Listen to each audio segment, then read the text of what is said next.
8 दिवस पाऊस पडला आणि त्यानंतर गायबच झाला. त्यामुळे झाडांना आता परत रोज पाणी घालावं लागतं. ही आमच्या ग्रिलमधली झाडं आहेत. गुलाब, जास्वंद असे सगळ्या प्रकारचे म्हणजे बहुतेक प्रकारची झाडं आम्ही लावले आहेत.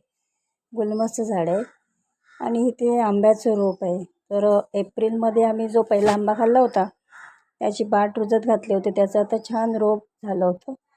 हे बघा, त्याला छान 2 फांद्याही फुटल्यात. तर हे आता गणपतीला गावी जाऊ तेव्हा घेऊन जाऊ. झाडं बघून झाल्यावरती किचनमध्ये आले. नाश्त्याची तयारी करायची होती. तर आज नाश्त्यामध्ये होता शेवयांचा उपमा.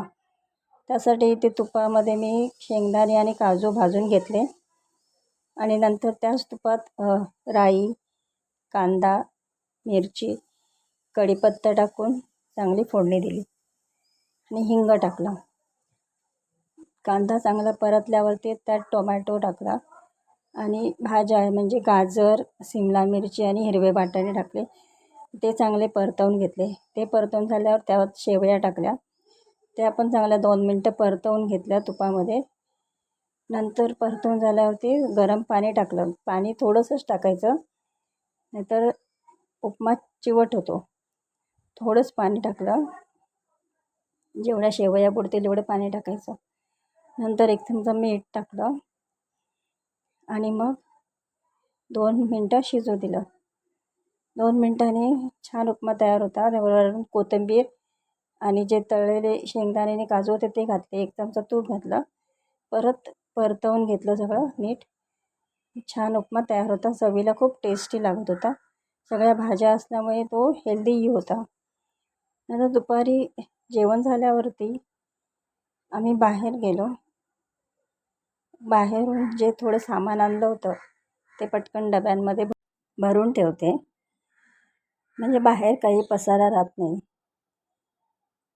तर एक एक करून सगळे डबे भरले आणि थोडंफार त्या पॅकेटमधलं सामान उरलं होतं ते क्लिप लावून एका मोठ्या डब्यात मी हे सगळे पॅकेट ठेवून देते. डबे लावून झाल्यावरती थोडा आराम केला. नंतर रात्रीचं जेवण साधंच बनवायचं होतं. त्यासाठी मी खिचडी बनवली, मुगाची खिचडी आणि भेंडी फ्राय केली होती.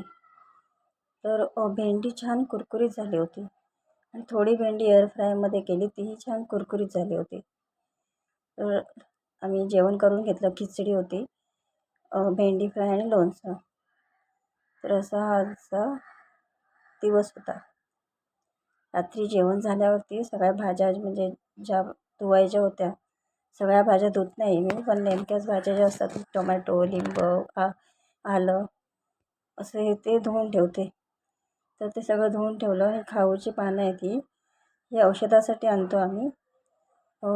सकाळी अनुषेपोटी 2 पानांमध्ये थोडं आल्याचा तुकडा आणि थोडा आवळ्याचा तुकडा, पुदिन्याची पानं आणि तुळशीची पानं असं जर खाल्लं तर कोलेस्ट्रॉल कमी व्हायला मदत होते. त्यासाठी ते औषध दुर्वाचे बाबा खातात. म्हणून ही सगळी पानं धुवून ठेवली स्वच्छ. की आता वरती झाकण घालून ठेवणार, कपडा ठेवणार एक, म्हणजे रात्रभर ती सुकून जातील आणि सकाळी मग ठेवणार मी.